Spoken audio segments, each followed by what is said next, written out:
This time on Whatever We Want, we talk about Doctor Strange in the Multiverse of Madness. Finally, spoilers. Spoiler warning. There are spoilers ahead from this Big point boy forward. spoilers. Their time goes down in the description if you like to jump around to different points in the episode. We talk everything from post-credits comic references to the Sam Raimi, Kevin Feige working dynamic. We're also joined by our friend Ringo, aka 60-Second Comic Facts. Again, thank you again, Ringo, for coming on. Everyone check out his stuff that's linked below. We talk about it. Enjoy. Yeah.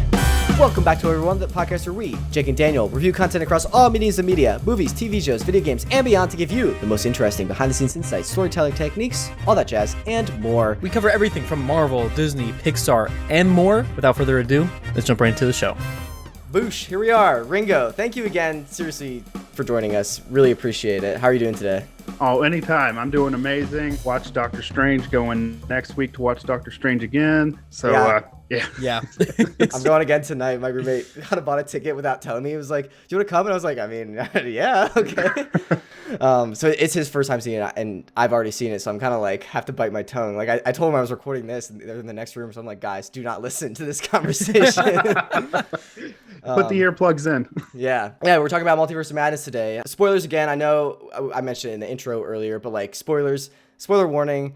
Do not listen to this if you have not seen Multiverse of Madness. I wanted to start off just asking you both, but like Ringo, starting out, what are your overall thoughts just on the movie? Oh, I love this movie. It was pretty much Marvel's first horror film, and they got the best director to do it, Sam Raimi, who did the old Evil Dead movies. And I love the tone of it. I love the speed of it. The visual effects were mind-blowing, and the overall story, it's one of those ones that makes you think, because this is a villain that you have to really think about. Oh, are they in the right or are they wrong? Or, right. Can I agree with them or am I fully against them? Yeah, I completely agree with the villain. I think was really interesting, because I know in the past, especially in like early phase 1 stuff, like Marvel villains, and I know, Daniel, we've commented about this. I feel like Marvel phase 1 villains are often like, it's just the hero but with a different suit, and often they are kind of like lacking in motivation and sometimes like forgettable. I'm thinking Thor 2 maybe a little bit, but like this one was like a hero that turned villain, like Wanda. So it was really just interesting, that dynamic shift that I don't know if we've really seen before.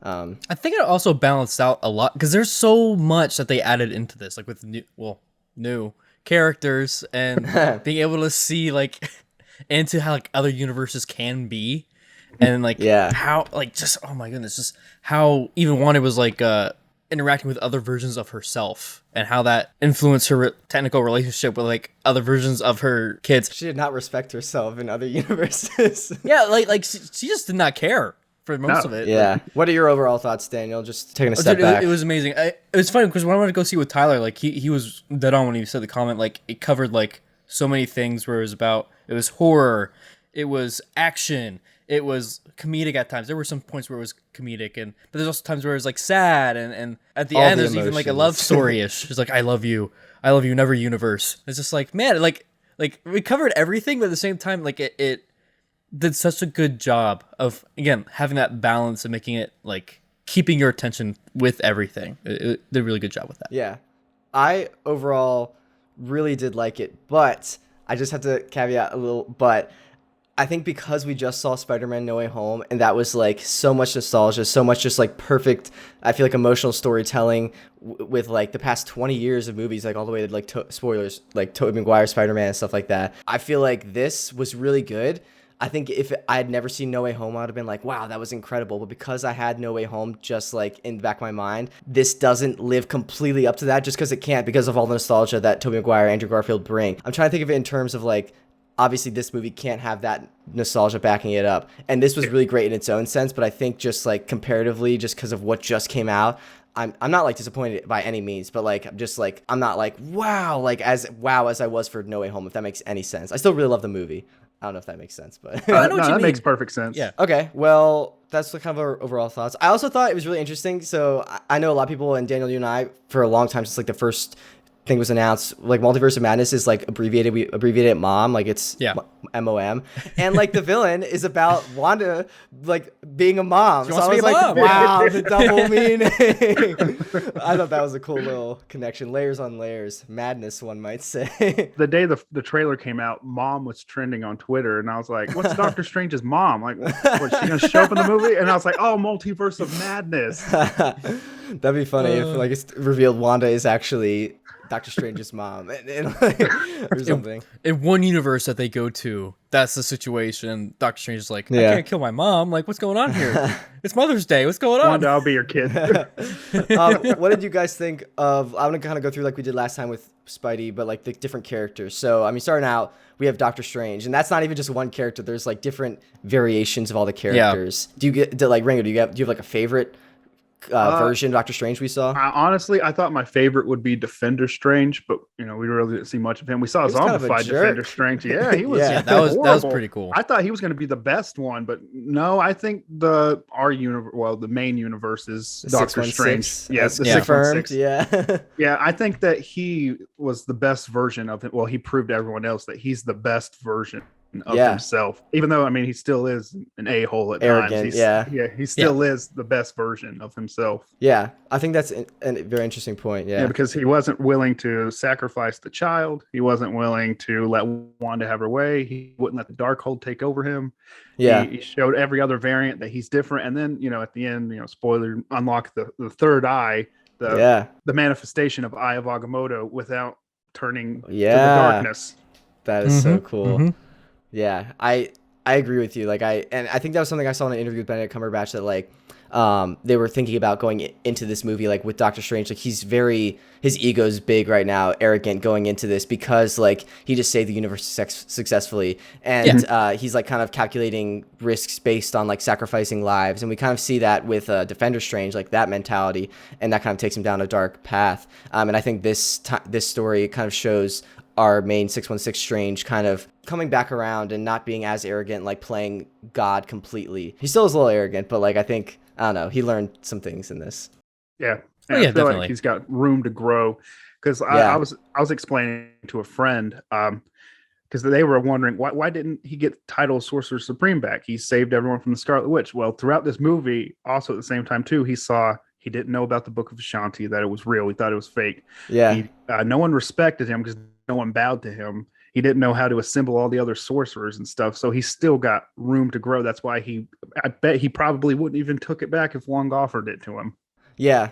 Yeah, I think that would be really interesting to see, actually. I would love to see if he would turn that down. I think that would show a lot about his character. It's like character and like who he wants to be outside of just being the title.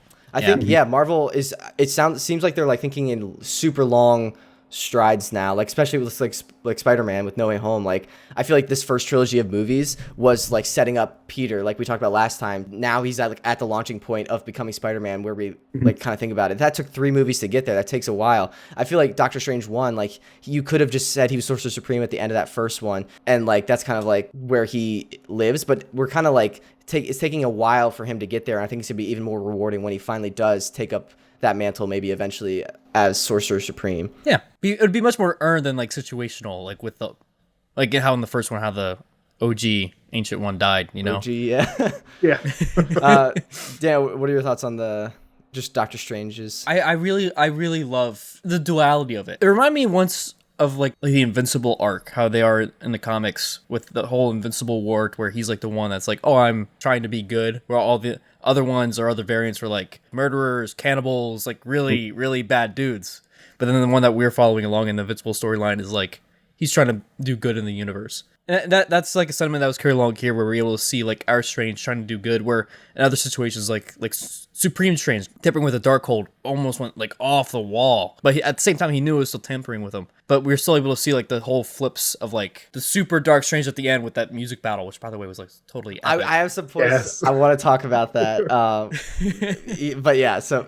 Yeah, I really like that. It was the duality that I like the most. You know what I mean? Like the range of how we're able to have this one character, but like see all these different perspectives of how they could be. You know what I mean? And that was also with other characters. Like we saw a lot of that. But I just one last thing I want to mention about Doctor Strange before we move on to other characters. But like I really like the cloak in the first one. Like he felt like more of a character. And this one, like again, like since that first one, I feel like he's felt like less of a character. And I think this one feels he feels more of a character again. Like when Doctor Strange is like, oh, we'll get you patched up. Like it seems like he cares about the cloak. So I did like that. But justice for the cloak, my guy. Come on.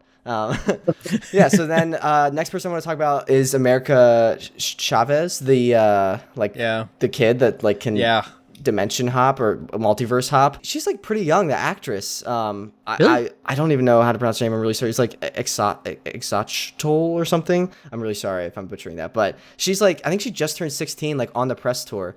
So like, good for her. I thought she did a great job. I thought she was like a little bit younger than us, like maybe like 20s or something. I didn't know she was that young. Jeez. What did you guys think of her powers? I love the way her powers were portrayed in the movie. Yeah. I love how, she said she's the only version in this universe, which I still think the Marvel universe is like a pocket universe away from the main multiverse. I don't know. Yes. I've seen a lot of theories about that because, we got the comics version of America Chavez. And we know that the comics universe has crossed over with live action before. It's a big thing. But I love the way her powers were shown off. I love how she did not know how to control them. Like throughout the movie, she's learning more and more. And if I was her, I'd be terrified of everyone else too, because it seemed like everyone she met wanted to kill her.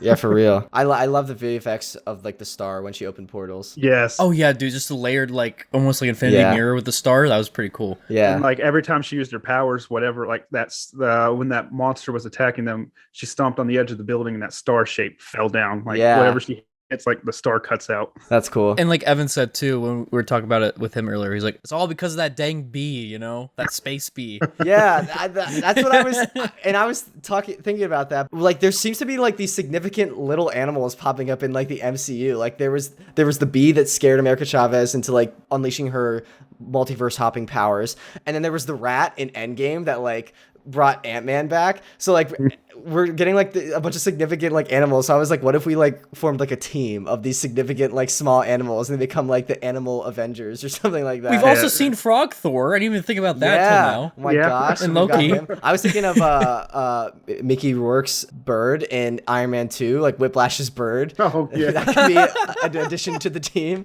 And then but I also thought like it could be led by Mantis, just because like even though she's not an animal, she's just the name of a small animal. So like it's all these little animals and then Mantis leading them. It's almost like a Snow White situation. It's just like her whole herd like and she's Cinderella, like, attack, Yeah, so it's a little fan theory there. Kevin Feige, if you want some writers, hit us up.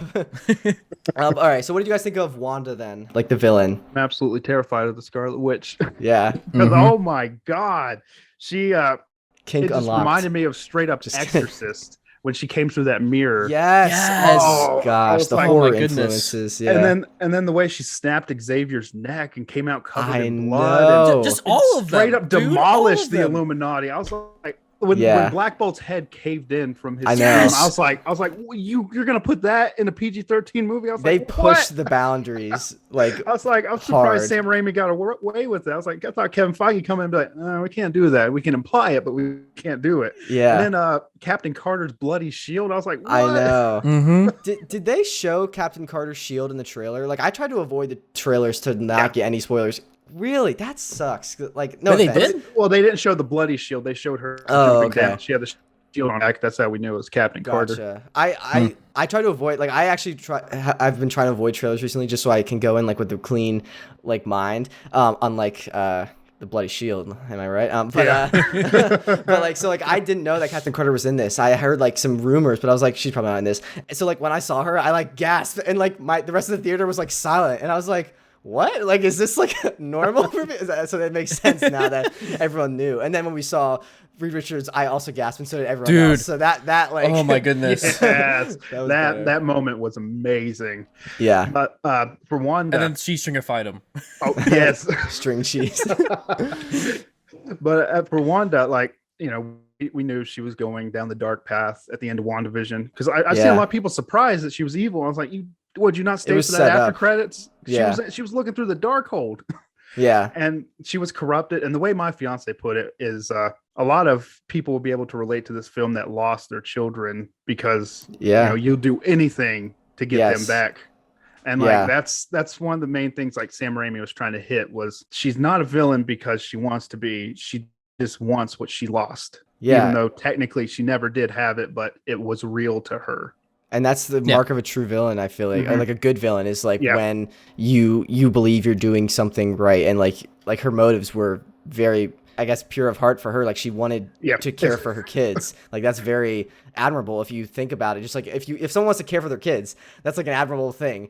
When caring for your kids means ripping least open like the genocide. multiverse and killing a Yeah. kid, Yeah, and, it's and a- taking over a body of an ultimate version of yourself, and that's not the most good thing. That's when it becomes a little bit iffy when you're like, Wanda, maybe you should look into a dimension where your kids are orphans or something. Yeah. Yeah, honestly, that would have been a great solution. What the heck? Why didn't Yeah, I even for think of real. that? What the? This also opened on Mother's Day weekend. I just realized that's Yeah. like wow. I feel like it was 10 planned. steps ahead. Dang, man. Mother's Day weekend. Oh, dang. Okay. I also saw someone asking in an interview like why. Again, your point proves this, but they asked why she didn't look for like Vision or like in the other universes, and like Wanda said like they thought about this, and like she said like once you become a mother, like that becomes like the most important thing like in your life. So I think that kind of explains that reasoning. Plus, I feel like wouldn't Vision already be dead because all those universes happened after Right. Endgame? Yeah. True. So Vision, like they would have their kids already because they're already like 8 or 9. So Yeah. like Vision would have died, and then I guess the family would have moved on, and Wanda wouldn't have gone crazy because at least she had her kids there with her. Yeah. Yeah, exactly. Very Yeah. true. Daniel, what do you think of Wanda? Again, it's cool to see her like at max power. Like, Yeah, Like, Wanda that was max awesome. him off for real. but no, like just the way that she was like, we saw it in WandaVision where she was able to like really switch out like what her abilities were and stuff like that. But like now being able to do like all that dark witchy stuff, it was crazy. And at the same time, being able to see that combated with like the sorcery. Yeah, it End was of cool it. to see the like witchcraft versus sorcery. Like that was really cool. Yeah. Do you think she's actually dead? No body. Yeah, I don't think so either. In two ways. One, there's still like an infinite number of her, you know? But our Wanda, Through the Daniel, multiverse. 6161. No. You can't do like it was an off-screen like very. And like, even where the things are convoluted leading to, things are definitely going to be going towards Secret Wars. Yes. Now, with everything they're talking about, like incursions and all that. If you need to do like a temporary stop and pull her from that to then bring her to the battle world or whatever it may be, like that's totally a possibility. You know what I mean? I feel like the Beyonder's been watching, and then he'll pull Yeah. her from that moment where she's at her best, and then have Vision come in and possibly even pull her kids in from another dimension, and then that way she can have her ooh, kids she can too. have it all. Yeah. Dang. But or maybe they'll do like a Darth Vader thing where like they'll tell her that like her kids are gone and it was like her fault or something, and that like anger will like drive her or something. I didn't think about that. Yeah, you Jeez. could spark I it don't back know. up. I don't know. Ooh, yeah. Because like if you think about it, Secret Wars is going to be going towards like the death of the multiverse. That's where things are going to be going now. Yeah. Because we've seen it like with Endgame where like things are going crazy. You know, things are going super bad. Like the next way that they're going to be going through that is again with Secret Wars and like ending all the other universes. So if you really want to piss one off, be like, no, they'll be loved. But then like every universe like that is just dead. Like dang. Oh Man. shoot, yeah, because at the end of this she kind of comes to terms with things because she knows that they're loved in other universes. If there are no other universes, she might get mad at Yeah. that. Wow. Okay. Go crazy again. Yeah. All right. Well, what do you guys think of Wong in this? I personally, as we're quickly say, I don't know if it was me, but I thought like it was very obvious when like there were reshoots with Wong. I thought his hair was continuity was kind of like all over the place. I don't know if that was just me, but like at some points it was like long and like this like half almost emo thing going on, and then like his normal like shorter haircut. That just took me out of it a little bit, but like not a big deal at all. But I really liked his character, and I thought Wanda might kill him, and I thought that might be how Steven became Sorcerer Supreme. I quite enjoyed his character. I mean, he didn't get as much time as as much as the first one and stuff, but he's really matured. And you can tell he's really grown into the role of Sorcerer Supreme. Like he cares about this role. I feel like maybe he thought Steven wasn't ready for it, and that's main reason why he didn't give it back to him. Because you could tell, like I said earlier, everyone respected him. Everyone did all the customs for him. Yeah. And the way he came in swinging in the battle, I love that right at the beginning. He did not know what was going on, but he's like, Sorcerer Supreme's ready to help.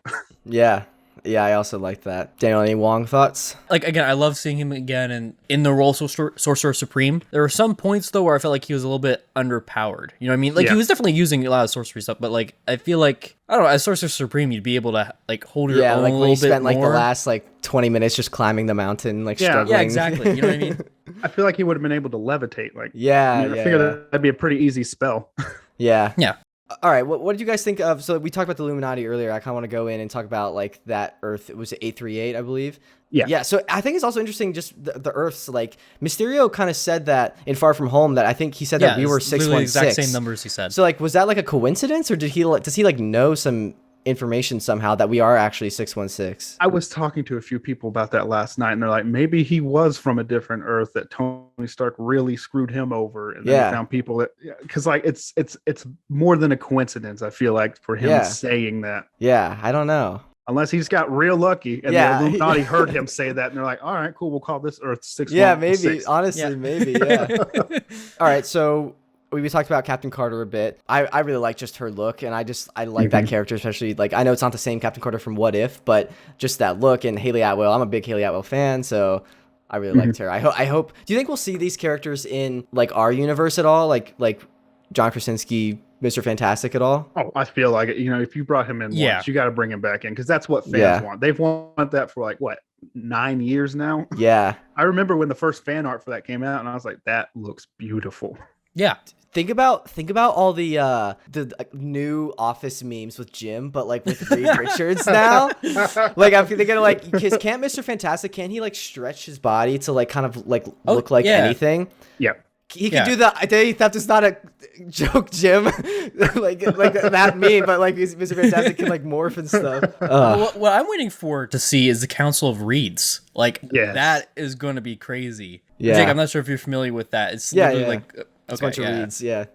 Yeah. I like the field of reeds in Moon Knight. It's just imagine there's a field of reeds, but it's just Reed Richards. Oh man. I just figure it's going to be awkward for Wanda when Reed Richards shows up in the main universe. Hey, didn't I kill you? Yeah. I've been wanting some more string cheese. And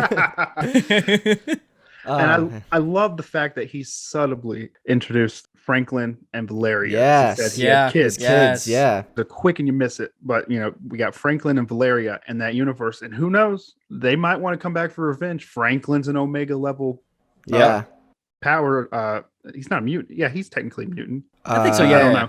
I don't know. I'm not sure. But he's Omega powered. I know he's on the Omega scale. And he can travel universes, so who knows? We might have Franklin coming back for revenge. He can also travel universes. Can he? Yeah. Maybe him and America Chavez would like team up or fall in love or something. I don't know, like a cross multiversal relationship. That's really long distance, let me tell you. It would be. Yeah, there was also, I think I missed it like initially, then I kind of thought back to it, but like I think Doctor Strange says right after Reed comes on, and like basically because a lot of people were like cheering, but like he says like, didn't you guys chart in the 60s? And a lot of people were like, oh, that's when like the Fantastic Four came out. But I saw someone, I think on TikTok or something, say that like it's a callback to Doctor Strange 1 when he's saying like, didn't you guys chart in the 60s? There was actually a band called the Fantastic Four, like in real life, that like had hits throughout the 60s. And I think that's a callback to Doctor Strange 1, because you remember in the opening scene in the operating room, Strange like knew every single detail about like music history. So I think that's kind of like showing he still has that knowledge. I think it's a really cool subtle callback. Yeah, that's fine. I didn't even recognize that. But also, that got me thinking, think about the music fight then later between the two Doctor Stranges. I think that has some significance, because Doctor Strange, before he became a sorcerer, like has an appreciation for like old music. And so I think, and like both versions would have that. So that's why they can successfully like combat each other with like different classical music. So I think that was a really cool potential like slight callback to the first one with Doctor Strange's like appreciation of music before he even became a sorcerer. Yeah. Oh, definitely. Yeah, so I thought that was just really cool, and just the music fight was awesome. But yeah, sorry, back to the Illuminati. So we talked about Reed Richards, Captain Carter, Charles Xavier. What'd you guys think of Patrick Stewart coming back? I loved it. I loved the hover chair, the fact that they played X-Men 97 when he came in. I just feel like he was a little underpowered, though. But, you know, at the same time, too, that universe doesn't have a Scarlet Witch. Right. So they didn't know what to expect going in. Xavier always goes in with the best intentions of helping. And maybe he just, this time, it just backfired on him.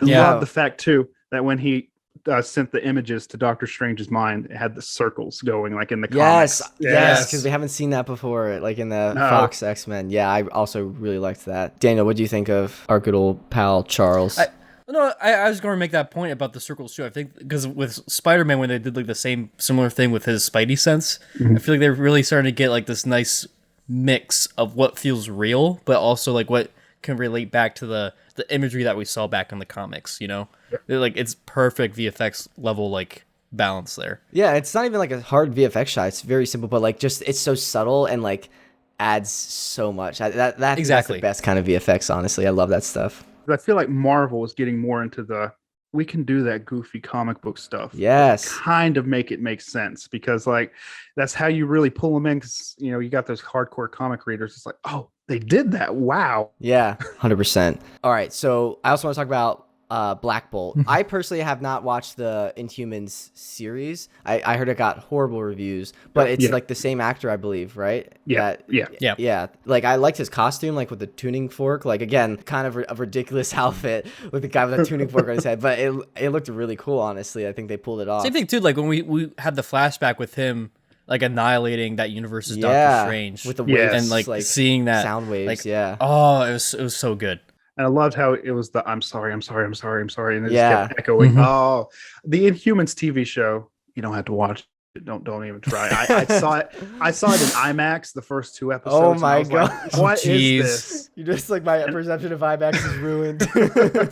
I was surprised they actually had the Inhumans in there, because it's well known Kevin Feige hates the Inhumans. Oh really? He doesn't. That's one of the main reasons why they changed Miss Marvel's powers and stuff, because he does not like the Inhumans at all. Yeah. So that might be the first and only time we see Black Bolt. Yeah, Kevin Feige's like, we put him in there, he's in there, and he's gone. So we can kill him. Yeah. Yeah. But speaking of Captain Marvel, like I thought it was interesting we got Monica Rambeau's mom as Captain Marvel this time. I honestly, out of all of them, I think she was like the most underwhelming for me, just because the other ones were so great. I thought she was really good. Yeah, I don't know. What are your guys' thoughts on her? She had that attitude that she could do anything, but and then she couldn't. You know, and then she couldn't. That was a big downfall of her. But also at the same time too, it seems like the universe where the Illuminati was from, they're used to winning. So like they would have that mindset of they would be like, okay, we're gonna win. Like your Scarlet Witch means nothing to us. Yeah. So like, you know, when she found out she was well underpowered, you could see the fear in her face. Yeah. Right before she died. Yeah, maybe that's kind of again showing like what Doctor Strange like in our universe was kind of going towards. Like he was becoming too arrogant, and I think this whole experience like with Wanda kind of gave him a reality check. And I think the Illuminati kind of went too far down that path of like, oh, we're kind of unstoppable, and they never had that reality check, so they became complacent. Kind of like the Jedi, their ideology, like their rise until Episode 3, they're like, we were kind of unstoppable, and then they just kind of didn't even see like Sidious growing under their nose kind of thing. Oh yeah, like if you read Dark Disciple, you can see how arrogant they got, because they sent a Jedi to go be a hitman to kill Count Dooku, and they're like, that's part of the Jedi way. So like, they really lost their way before the end. Wow. All right, well, those are most of the characters I really want to talk about. And also, we had the big tentacle guy at the very beginning. That his eye getting popped out, dude. That's just that popping sound. That was totally them seeing Suicide Squad, like the VFX team, being like, okay, we need to one up that in a way that fits with what we're doing. And it was very well done.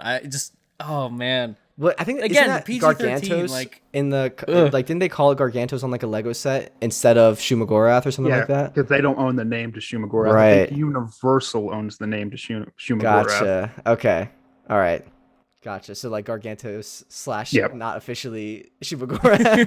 Gargantos, the one villain from like 2 panels of a comic book. Yeah, I know. I was making a TikTok about it, and I was trying to like find like B-roll of Gargantos, and I could only find like one image, basically. All right, I want to kind of go now, kind of talk about the plot a little bit more in detail. Like we talked about the characters. I thought it was interesting. They really relied, like Marvel really relied on the audience, like having seen WandaVision, like what you talked about, like in the post credits. And apparently, like Elizabeth Olsen flew to London 2 days after finishing filming that to start on this. So like props to her for like going. Yeah, but what did you guys just think of, I guess, the plot, the story itself? I know we talked overall about it, but I guess like the act structure and it's a beautiful plot. It's a great story, but it's not one that if you're just a casual fan, you might be like, I don't understand it. Yeah. Or like kids, like this, like I've seen a big part of people saying their kids don't like the movie because it's really hard to understand. It's one of those ones you have to think about and you have to have the experience. Like you have to be more of an adult. I feel like the more people grow up with this movie, they'll be like, okay, I understand that more. I get it. Yeah. Because Sam Raimi wasn't shooting, because this movie barely had any comedy in it. Like you said, Right. like there was, I could probably count It's like snippets here and there, like but 3 or 4 scenes where like I actually laughed and I was like, oh, so this is like full on action horror. Yeah. So like, yeah, I thought it was great. I thought the VFX was really great, especially with all the sorcerers and then the big fight in the end with the music battle. Oh, them absolutely love crashing that. through the multiverse. I love that Yes. sequence. Like the Going through the paint. paint Yes. universe. Yeah. The paint then- universe is awesome. And then going through the animated one. and the animated one too. Yeah. I was thinking Oh. about the paint universe. How does that work? Like, how do they do art? Do they paint with like skin or something People. like that? Like, because like you think about it, like if they're paint, like what do they paint with? You know what I mean? Like, I don't know. I wonder what Cannibalistic art painting. looks like. Yeah, I wonder if like their art is like a human form or something like. I don't know. I'm It's really really just interested about strange. the logistics of that. It's strange. I feel like it'd be more like 3D, like sculptural. You know what I mean? Yeah. Like just logistically, because if you're like fluid all the time, you'd be like, okay, how do we sculpt? I feel like you know what I mean? Like you'd have to like carve Yeah, away at stuff. I'm just worried about the. I'm gonna be curious thinking about the logistics about this. of that. Yeah. Yeah, exactly. Right. I You're want to like, see a how would movie, that work? or what if just in the paint universe or something. I don't know. Yeah. What if there's like a whole society? I wonder how like that works. Like maybe if you're like a saturated color, like super saturated, you're like a king or then something. there's But the if you're emo like kids. if you're They're, a like, all goth, neutral goth, colors. goth, dark gray, you're like, oh man, you're like low society or something. That'd be really interesting. Like the structure of like. I feel like that could get very politics. racist very quick. Oh Yeah, shoot, that's yeah. true. You know what I mean? But that I mean that is a part of society, unfortunately. So it'd be interesting to see like how that's portrayed in that. I don't know. It could be a good reflection on society today. When I go rewatch it, I'm gonna go through and see what color they were, because were they multiple colors or I think Strange was like orange yellow Chavez and was orange. Yellow. Yeah, something like that. Or Yeah. like at least their faces were like, because that's what I was tracking when I was Yeah. watching Yeah. it. But there were like a lot of colors on the screen. I don't know what was happening really. That's the thing. How do you differentiate between like a person, right, and like a building? Maybe it's like the Like- thickness, consistency of paint. Like really Ew, thick ew. paint is like a building, Ew, but that's, then like, like a gross. human is. I don't know. What do you mean? Yeah. That's like humans. Humans are squishy. Buildings are not squishy. But you know what I mean? Like, Unless it's a bouncy house. Oh my gosh, a paint bouncy But house. it's Oh different my because gosh. it's like fluid. So like you're mixing in with like buildings and like other things. You know what I mean? How do you have kids? How does that work? oh god, It's like mixing colors, like Yeah. red and blue make purple. they just take a piece of themselves and put it together, and there you go. You got a Yeah. newborn. Yeah. How do you grow paint though? Like, how do you become Yeah, a that's what I'm bigger thinking. paint blob? Maybe, Eat more paint? maybe It's they not have like actual paint. Maybe it's like an organic paint. You know? they got like a reward system. You know, you do something good, they're like, you get more paint, you grow. Then who controls that? I feel like that could be like a monopoly almost. Like maybe that's like the Alchemex or something of like Or maybe like Roxxon of that universe is like just who controls the paint or something. Yeah. or maybe the like environment is like dyes and like elements that like make up paint. You know what I mean? It's like when you eat, you're like Maybe. eating more like dye Yeah, or something like farmers that. farm paint or something like that. Yeah. All right, let's back to the thing. We've talked too much about the paint universe, which I could talk about all day, honestly. I could do this all day, unlike Captain Carter. So I think it's interesting though that Wanda like destroys the Darkhold at the end, like all the Darkholds. All of them. Yeah. I wonder if that'll like cause any consequences, like unexpected results that she didn't intend for, maybe like bad things. I don't know, because it seemed like kind of in the end when the Darkhold got destroyed, that one universe seemed like it was healing. Yeah, that's from it. true. So I don't know if it's got any ramifications. It might have been that big thing that Clea was talking about at the end, where they. Yeah, in the post credits. Yeah. I don't know. It might happen later. There might be. She might have released Chthon for all we know. Yeah. I let's talk about that. That's a good point. Let's talk about Clea and like the post credits. Like she was the person that came at the very end. That before Bruce Campbell, of course, to like bring him into the dark dimension. So I actually watched your video, Ringo. Would you mind explaining a bit about just her backstory? Clea is the princess of the dark dimension, technically, because her father was the prince, and then Dormammu took over. She's a blind follower of Dormammu. I feel like right now she's either tricking Steven, or maybe she found out about her uncle Dormammu and being evil and everything, but she is the sorceress supreme of the dark dimension. Gotcha. So like, yeah, and her and Steven are on again, off again lovers. They've been married like once or twice in the comics. It never really works out for them, so I don't know what they're going to do in the MCU. Maybe because he kind of feels like he healed and closed that chapter with Christine Palmer, maybe now he's open to like having a relationship with Clea. Oh yeah. You could tell at the Yeah. end. He's like, oh hey, yeah, I'll go with you. Take me. Yeah, he's like, pretty girl. Let's just jump in this random portal. Could go anywhere. But yeah, I feel like either we'll see Dormammu or another pretty big villain from Strange's Rogues Catalog, Gallery in yeah. the next one. But I Yeah. would really like to see Dormammu come back and be more human form than a giant Yeah. face, because that was one of the problems I had with Doctor Strange 1. I was like, Oh, Dormammu's really? more than just a giant face sitting there, like That got me always wondering. trying to take over your dimension. That got me wondering, because like that's what we saw in the MCU, so I view him as like this giant face. Like, so, and Clea is his niece, so like who's Dormammu's giant face brother, and how did he have a kid that became like a It's his, human? it's, Or it's his sister. sister. Yeah, Sister, it's sorry, his okay. sister. She fell in love with the king, because they can actually turn into a human form. Gotcha. Like, So it's she kind can of turn like into Kurt Russell almost, like Ego Yeah. can have like human form. Okay. So Gotcha. I feel like maybe Dormammu will be a big player in the next one. I really want to see Baron Mordo. I want to see what he's been up to. The Mhm. actual R. Versus. Baron Mordo. Yeah, because we seen the 616. other one. He still didn't like Strange, but I this know. one really hates Strange, and he's had Yeah. many years to run around to gather magic and stuff. So Yeah. I would like to see him come back and face Steven. That might be his big villain, and then defeat him, and then he'll be like, okay, I am Sorcerer Supreme. Yeah, that's Yeah. maybe. No, I can honestly see that. That'd be cool. That'd be a good way to like, I don't know if they're doing like a trilogy again, but if they like round out his trilogy with that to like hit him becoming Sorcerer Supreme. I feel like you need to like get a lot of magic though, because like again with the power levels we've seen in this film, Mordo would have to like, I don't know, find some way to like really take like a lot of people's magical powers or abilities. You think he's not to- powerful enough to yet match that. to fight Yeah, Strange? not yet. Like he definitely has fighting prowess and he has knowledge, but But like, that's also you're remembering him from when we saw at the end of Doctor Strange. Like Ringo said, like he's had now like 6+ years plus the 5 years that Strange was gone. you know, that's what I'm saying. Like if we like, there needs to be that explanation in that time. Yeah, that he could like build his Yeah. power. So yeah, maybe seeing something like that, or maybe like a post credits and like another thing like leading Yeah. up to that or something. Yeah, exactly. And using forbidden magic, making himself even more powerful. Yeah, I could see him being the opposite of Strange, like possibly same power level, and then Strange just pushing himself. right. Yeah, true. 'Cause I know Benedict Cumberbatch has said he wants to do like I think 10 or 11 more years as Strange. Like Oh my he said gosh. he's willing to do that because he loves the character. That I would love that's that. sweet. That's awesome. I can't even imagine. What am I gonna be doing in 10 years?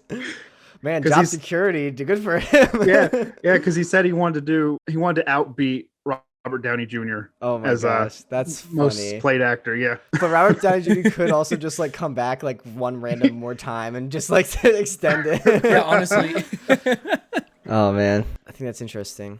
I really liked also just the dream walking sequence, like Yeah. just the visuals, and it actually reminded me like it was total Sam Raimi like influence. Obviously, like I could so see his vision behind it. Like the sequence when they're first doing it, like it's like whole trippy and like there's like crossfades coming in of like other people and shots. Like that whole sequence, I thought was something we had never like really seen in Marvel before, and it reminded me actually of in Tobey Maguire's Spider-Man when Tobey's like drawing up designs for the suits in the first one, like and all the images are like flashing and like different Oh, yeah, crosses. yeah, It yeah. reminded me a lot. I saw a lot of similarities between there, so I thought that was really cool, just that little connection. Sam Raimi, obviously. But yeah, what do you guys think of just the dream walking and that the whole idea that like our dreams are different multiverse versions of ourselves? We've all had that thought, you know. We've all been Yeah. like, man, is that actually happening somewhere? You Yeah, know. so I would have gotten with my high school crush in one universe. Dang it. But no, like it also brings up a lot of dilemmas with that. You know what I mean? Because we've all had those dreams where they're like bad. I mean, I died to fighting a panther in one universe, I think. That was a horrible Really? nightmare I had when I was like 6. Yeah. jeez. I had to fight the Headless Horseman when I was young. Oh my gosh. yeah. Man, in other universes, Ringo and I are warriors. Bad warriors, at least I am. But I have dreams where like I go on vacations and stuff, like beautiful like must places. be nice. Oh, man. I'm you gonna guys be are honest. good. I'm gonna be honest. Like when I went to sleep after that, I'm like, all right, let's see who's got the better life. Yeah. For real, I know. My fiance, Yeah. she told me, she's like, so you mean there's a universe where I'm being chased by dinosaurs in my dreams? And I'm like, wait, what? It's like, you dream of that? But then we did see the dinosaur universe when they were crossing through dimensions. Yeah. True. Did you see the Living Tribe? Yes. Yeah, Yes. the living tribunal for like Yes. a half a second. That's the second time I think we've seen it recently. Like so we saw it in Loki, like that statue. Yeah. So that just brings me back thinking about like Kang and just everything that's going on there and just hit like Living Tribunal. I don't know. There's so much that like there's so many ways it could go, and I just want to know. I want to know.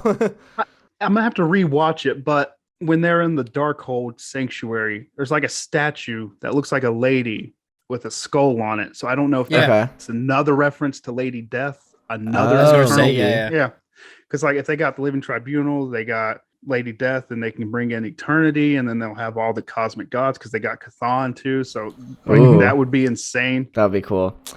Okay, well, that's Dreamwalking. I thought that was a really cool concept. I want to talk now again, like we started talking about, but just keep going into like the future tie-ins to the MCU and like just upcoming projects, like how we think it's gonna play into things. Like I know we have like Kang and Loki kind of floating about, like that whole thing. Do you think this will tie in heavily to that?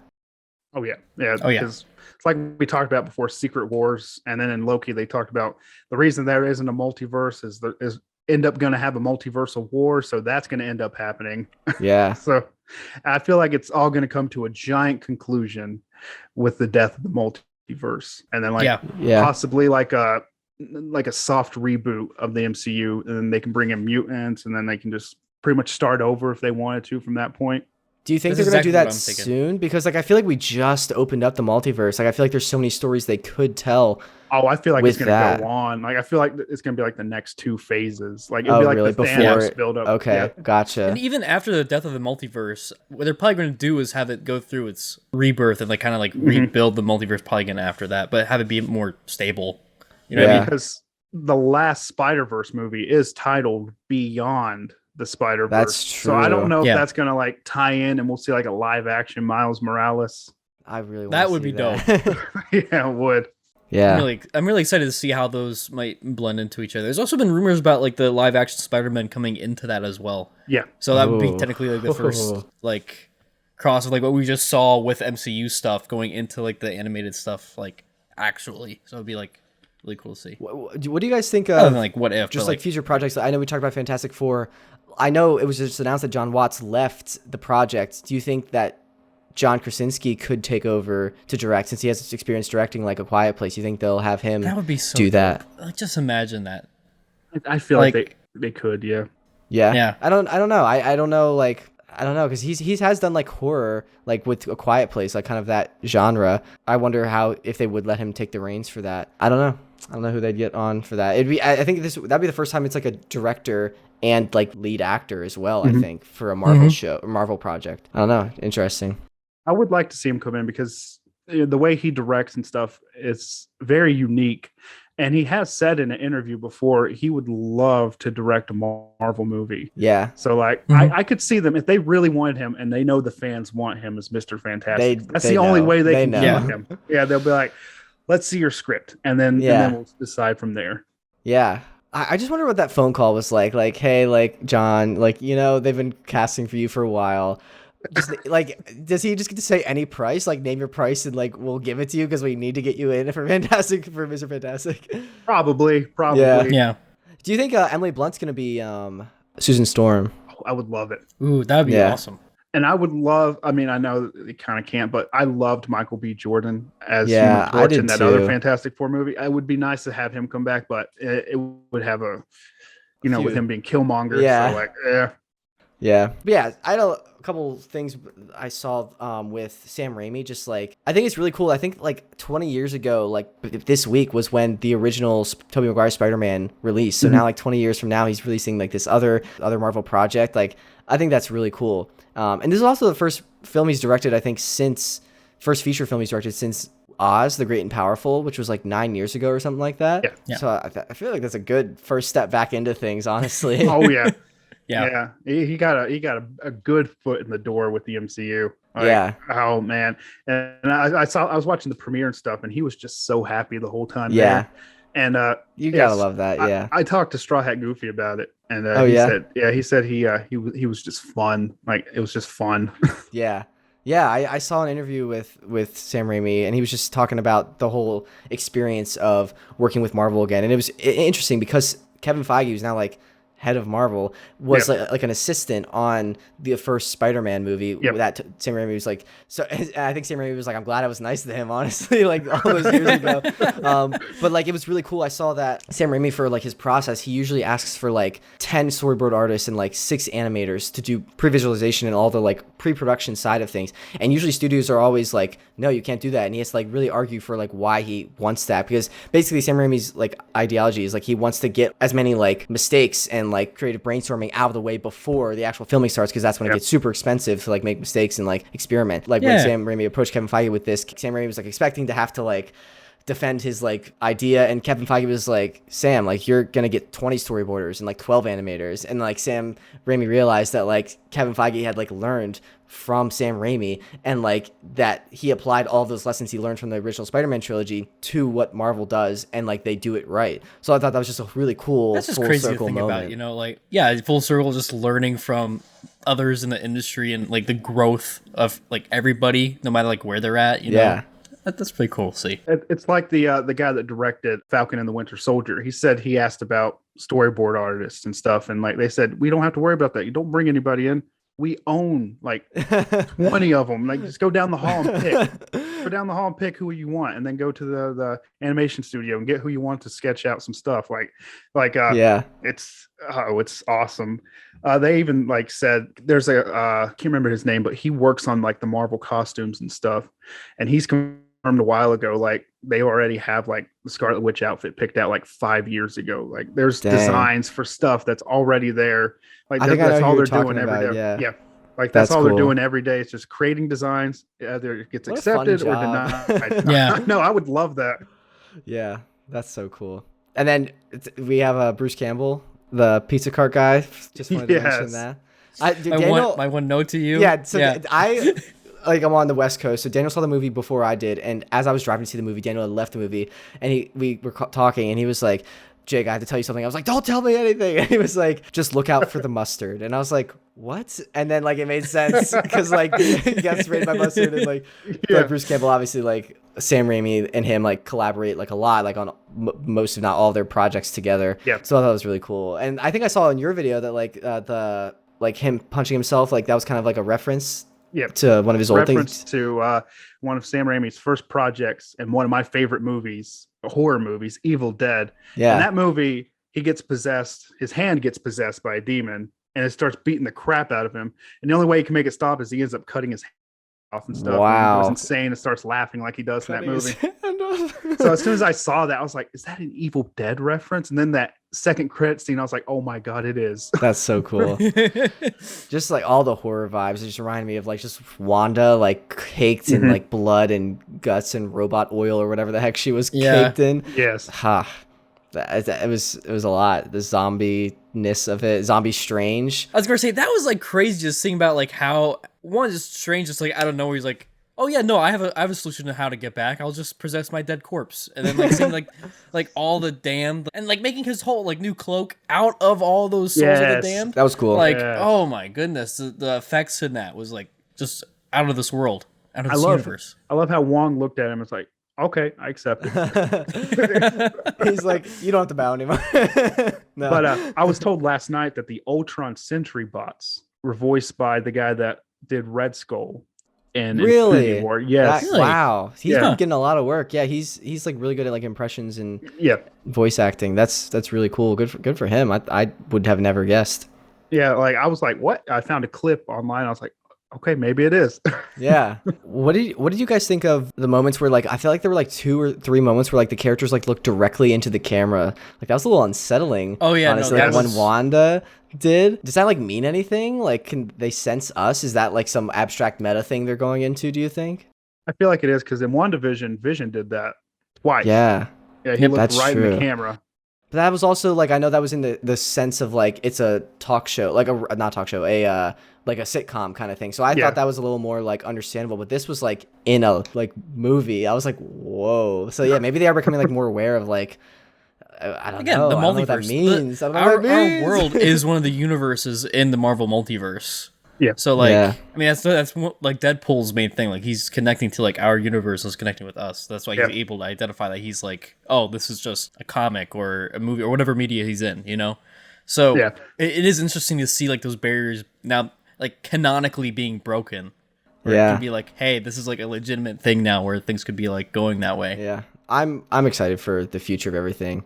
Oh yeah. yeah. Those are all my talking points. Do you guys have other points you'd like to discuss about this movie? Any thoughts or anything? In the other universe that Strange went to, do you guys think that there was an Iron Man, or do you think it was Reed who like made Ultron, and that's why like, they worked and all that like stuff? It was like Tom Cruise or something like that. That is a very interesting question. I did not even think about that with Reed making.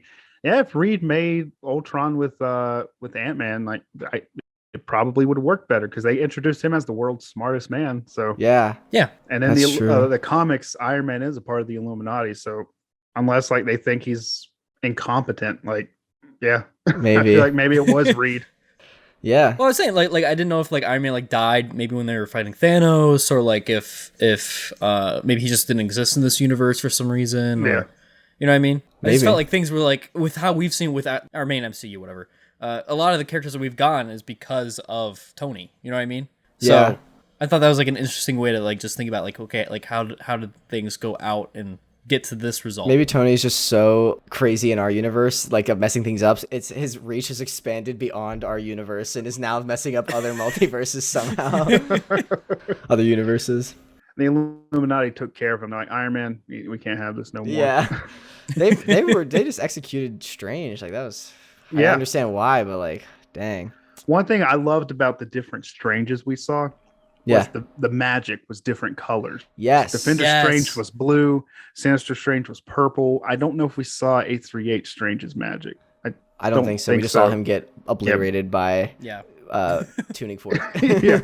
And then we saw ours, is orange. So I thought that was a nice little detail. So that way, if they ever do have a crossover with different Stranges, we can tell the difference. I wonder if that's the case with just all the wizards in every universe. Like, I wonder if all the wizards in the Defender Strange have blue magic, because all of our wizards in 616 are like kind of orange. Yeah. You know? So maybe it's just the magic is different per universe.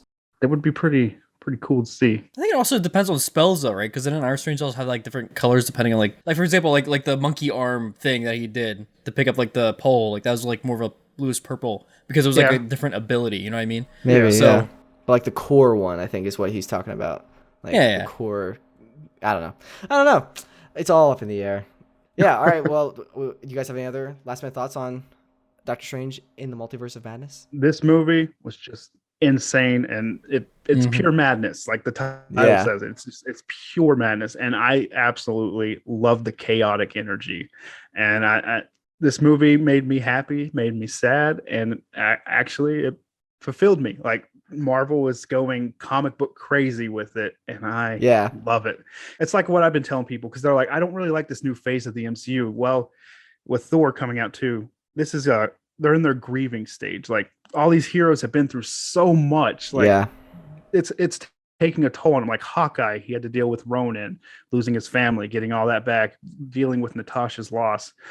Spider-Man had to deal with Tony Stark, losing Aunt May, being on his own. Doctor Strange, seeing that maybe he's not the best of the best there is out there. Right. Wanda having to deal with losing Vision, her kids, everything. Thor's going to deal with retirement. Like, who is he if he's not Thor? Like, and then I feel like Guardians will probably have something to do with that too, possibly with Gamora or losing a team member. Losing a member of your family, honestly. Yeah, it's really. I didn't really think about that, but that's a solid point. It is kind of just how things are like arcing out with how things are like happening after like Infinity War. Like everyone did lose a lot. It's interesting. Like you can have another like phase just like the other ones where you have a hero, villain, hero wins, keep going, but then like you can't keep doing that. Like you got to get deeper with these characters, getting their emotions and stuff, like show that they are growing, they're changing, and eventually they'll leave and then someone else will take over, because you can't just bring someone in and then be like, okay, here they are, there's two of them now. Because audiences won't like that. That's like the whole Thor thing. Like I feel like when they bring Jane in, Thor's going to be like, I'm going to go be king of Asgard and I give you the title of Thor. We'll go on from there. Yeah. I think it's really interesting, like what you're saying, like they're getting deeper into like intense, like deeper comic lore and basing it a lot on the comics. Like I feel like when they were setting up the MCU and getting people on board with it, they were really trying to market to people like the general audience. Like everyone can watch this and enjoy it. And I still think they're keeping that in mind, but it feels like they're really shifting and kind of just being like, let's tell great stories based on and like go all in. Like we don't really care. They care obviously, but they seem to be caring less about like appealing to everyone. And now they're trying to just like tell good stories, and like there's a lot in there for like diehard comic lovers. I think they're getting better at putting that stuff in there. Yeah.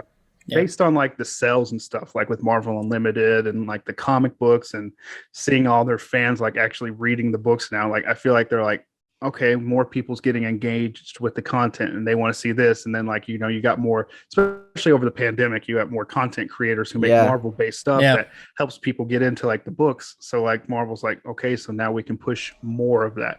I feel like Spider-Man No Way Home was like the beginning of that, like pushing in straight up comic book stuff. And then everybody loved that. And then they did it with this one. It's very decisive still, but I feel like over time people will start to love it because they'll be like, okay, it's more of a comic book thing. Because like my review for Doctor Strange 2, I said it was like a whole comic book run instead of like a few issues. Like this was like a whole series in 2 hours, and that's what I loved about it. Yeah. I think that's a great way to summarize and wrap up. Okay, thank you, Ringo, again. Seriously, for joining us. Everyone definitely check out his stuff linked below. 60-second comic facts on TikTok and like Instagram and everything. Yeah, so you just hit 1 million, right? Yeah. Congratulations. Dude, congrats, man. That's seriously so incredible. How's that crazy. feel? Oh, it feels amazing. It feels really great. It's still so unreal when I look at the numbers. I keep making all this content and stuff, and everyone loves it. And I'm just like, I never thought it would get this far. Everyone just keeps congratulating me, and I'm like, oh, thank you. And then like TikTok, the way they congratulated me was like, here's a shadow ban. I was like, oh really? Oh what? My gosh. Everyone told me like when you hit 1 million, you'll get a shadow ban. I was like, I don't think so. And then I was like, oh, okay, yeah, I see it now. Thank you. Dang. Well, I hope that goes away. It's starting to, and like it's like I tell people all the time because they're like, how's it feel? And I'm like, well, I was never in it for the numbers. I was just in it because I loved it. And I was like, I keep on loving it. I was like, there's nothing that's going to make me stop. Because everyone's like, well, if you're in a shadow ban, to stop uploading, like don't put out good content. And I was like, why? Because I love doing this. Happiness. Like, Are you happy? That's the main point of this whole movie. Like that was the big question. Yeah. I had a content creator reach out to me. They made Harry Potter content, and they're like, it's not working. I was like, are you happy doing it? And they said, not really. And I was like, well, that's the problem. Yeah. I was like, you got to be happy making your stuff. Yeah, that's the thing. Daniel and I have talked about this a lot. Just about like, if no one was watching, would you still be happy doing it, kind of thing. I think Daniel has great advice and points on that. So. Wizard wise man over here. All right. Because I'm working on a game and like I don't have anybody watching because it's like me working. So like I know if I'm not, it's not about doing it outside and like having people see. I mean, I just started posting on TikTok and stuff too. All right. Yeah, send me your account stuff so I can follow you. Oh yeah. But yeah, no, like I know for me, like even if I didn't have like people watching me or like support, like I want to make games, you know. So it's about having like the heart in it and like doing what you are doing for you. So that's awesome. I'm happy you're able to have that success and get to the points where you're at. That's really cool. Yeah, I'm just being happy. Is there anything else you'd like to promote besides the things we just mentioned? Any like projects or anything you've got going on? I got some stuff going on, but I can't really talk about it right now. Oh. Then everyone follow to stay tuned so you can learn about that. That's really exciting. Congrats. I hope it all goes well. Thank you. It's a comic book company. That's all I can say. Wow, that's huge. Yeah. That's so really cool. Dang, dude. All right. Well, everyone stay tuned for that. All right. Well, we'll jump to the next segment. But Ringo, thank you again for joining us. Oh, thank you. Anytime. Just reach out, and if I'm free, I'll tell you, and then I'll come on. Yeah. Boosh, we're out of the main segment. Bam. Thank you again, Ringo. Everyone, please check out his stuff. He's got some really awesome stuff going on. It's all linked down below in the description. Yeah, I'm really enjoying this. Ringo is becoming like a recurring guest. It's always fun. He's a really good guy. You know, he's a good friend. Yeah. You know? All right. Are you ready to jump into Totally Super Trivia Tidbits? I have one this week. Yeah, tell me what you got. Did you know that it was Johnny Depp's idea for Jack Sparrow to have gold teeth in Pirates of the Caribbean? Really?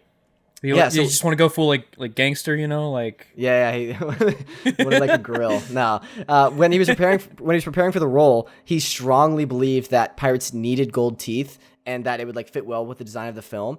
But he was worried that the executives wouldn't approve of like a protagonist that like kind of looked too unpolished with like missing teeth, and he wasn't sure they were going to let him have as many gold teeth as he wanted. So he went to his dentist, like in real life, and had gold teeth caps put on his teeth. Oh, I think you're saying he like got like tooth removed or something. No. And, like No, he had to put on when they were in like the final days of approving Jack Sparrow's actual like final look. He wanted to show the executives and convince them that it was necessary, and he was successful. And like the amount of gold teeth was exactly what Johnny Depp wanted that we see in the final film. That's awesome.